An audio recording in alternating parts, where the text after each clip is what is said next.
KREM 2 weather impact alerts remain in place for hot, dry conditions across the inland northwest before wind picks up on Wednesday. What do we want? A fair contract! When do we want it? Now! Yeah! Educators in the Mead School District sounding the alarm as they try to renegotiate for more support before returning to the classroom. And a rescue mission to save an injured hiker. Those stories and much more on KREM 2 News at 5.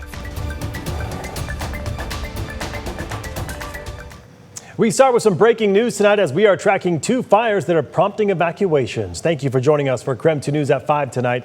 I'm Mark Hanrahan. Right now, there is a fire burning near Government Way in Spokane. Level 2 evacuations are in place around the Riverside State Park equestrian area.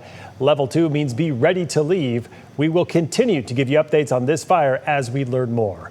And within the last couple of hours, we also learned that part of Latah County is under Level 3 Go Now evacuations. If you live on Driscoll Ridge Road or Lamb Road near Troy, you need to evacuate right now. That covers about 63 addresses. The Latah County Sheriff's Office posting on Facebook a fast-moving fire is rapidly growing in the area. The Sheriff's Office saying right now they are working to go door to door to tell people to evacuate. We will also keep an eye on this fire tonight and let you know the latest developments just as soon as we get them. On that note, we want to get right outside. The chief meteorologist, Jeremy the Good, tracking the forecast on a scorcher of a Monday. Jeremy, and certainly not good news when it's this hot and dry and we're hearing about wildfires. Yeah, not at all. And Mark, I think the stark difference between what we saw with wildfires the past couple of weeks and what we're seeing today is a pretty heavy reminder of just how easy it is for these fires to start and grow under these conditions.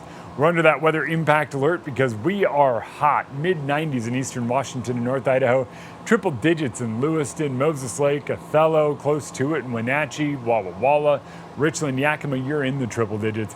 It is a very, very hot start to the week. Thankfully, wind is calm right now. That's not going to be the case for the entire week, but right now we do have much calmer wind conditions across the region, kind of keeping that fire danger as low as it can be for how hot and dry we are. Still increased, especially with the heat we're seeing and going to see tomorrow. Temperatures are going to range between 92 and 103 degrees again during the day tomorrow. Not much going on except a ridge of high pressure overhead, and that ridge of high pressure is what keeps us so incredibly warm.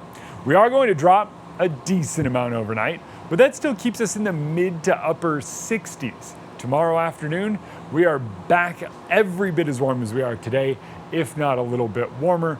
Wednesday, wind picks up across the region. We're talking critical fire danger for everyone. Good, Jeremy. Thank you very much. And we have you covered now and whenever severe weather strikes. Get your forecast anytime, including in-depth breakdowns on what is driving the weather and how to keep yourself safe over on KREM 2 Plus. Just download our streaming app on your TV and watch for free. Well, just weeks before the start of the school year, teachers in the Mead School District are still without a renewed contract for the upcoming year. Today, KREM 2's Regan Gallo went to a rally outside the district offices before another bargaining meeting.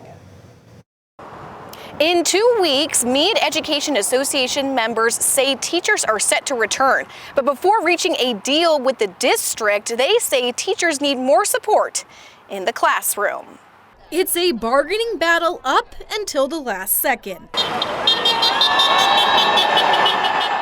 675 educators that make up the Mead School District have been waiting since May to negotiate a new teaching contract. Kindergarten teacher Cherish Schrader says she wants more tools and support to meet the district's expectations. Needs of our students are changing, and we don't think the district sees those needs. The Mead Education Association says other concerns they are putting on the table are teachers' large workloads, student safety, and increasing support for special education. We've had at the upper elementary and 5th grade, for example, 30 students with one teacher. And you know, those 30 students have so many varied needs. In response, the Mead School District said in a statement, "We remain optimistic about the progress we've made and are committed to reaching an agreement that supports our educators, sets our students up for success, and upholds our responsibility to be good stewards of taxpayer dollars." We are here for our students. We love our students. We got into this business because we love our students, and we want the district to recognize that we can't do the job that they are asking us to do without the tools and the resources at hand. What do we want? A fair contract! When do we want it? Now! I am told the current teacher's contract expires on August 31st with the first day of school on September 2nd. If and when the school district comes to an agreement, KREM 2 News will have the updated information. I'm reporting in Mead, Regan Gallo, KREM 2 News.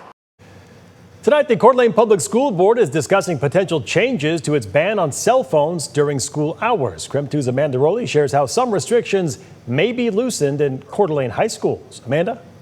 Right now, Coeur d'Alene Public Schools bans the use of cell phones for all grade levels during the school day. But a proposed change to this procedure could allow high school students to use their personal electronics during lunch. The Coeur d'Alene School Board is considering a few changes to its personal electronic device procedure. They include giving high school administrators discretion for use of electronics, specifically during lunchtime, requiring teachers to approve educational-related use of PEDs through the building administrators, and strictly enforcing a no PED procedure in classrooms and hallways between classes. The proposal says school administrators, ASB, and the student advisory group would work together to uphold the procedure.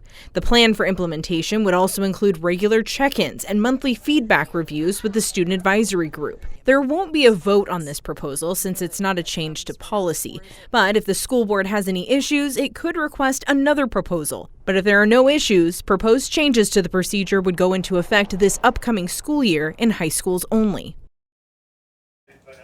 Now, I also reached out to Spokane and Mead school districts. They, too, limit the use of cell phones during school hours. Both districts say they don't plan on making any changes to their policies this school year. In the newsroom, Amanda Rowley, KREM 2 News. Over the weekend, the Spokane Valley firefighters responded to a 911 call from a hiker who had injured their ankle in the Antoine Peak area. With the help of a cell phone, a whistle, and an officer with a drone, crews were able to find the two hikers. The injured hiker was then transported by an ambulance and then taken to a nearby hospital. Today, the community is remembering the life of Spokane County Sheriff Sergeant Kenneth Salas. Saturday morning, Salas noticed a hay bale had fallen off a truck onto I-90. Spokane County Sheriff's Office says Sergeant Salas was helping to clean up the mess when a motorcyclist failed to slow down, hitting the sergeant and his patrol car. The Spokane County Sheriff shared that you can donate to support his family right now at any Canopy Credit Union branch. Just ask to donate to the Sergeant Salas Memorial Fund or scan that QR code on your screen right now to donate via Venmo. Salas was 59 years old and served the community for more than 30 years. I think he took the idea of being a servant leader to heart, and I think the men and women who worked with him and worked for him would tell you that they just absolutely loved working for him. A staff member at Eastern State Hospital has tested positive for tuberculosis. A spokesperson for the hospital says that staff member reported the case back on July 30th. The hospital says no other cases have been reported thus far. They are currently actively testing staff who may have been exposed. We are working to get a copy of the letter sent to staff or patients who came into contact with that staff member. Coming up, a viral video shows cracks on the I-90 overpass in downtown Spokane. Why WashDOT says the video proves their system works. And the DOJ is seeking to unseal materials from the Ghislaine Maxwell case, but new developments make it very unlikely. The details coming up.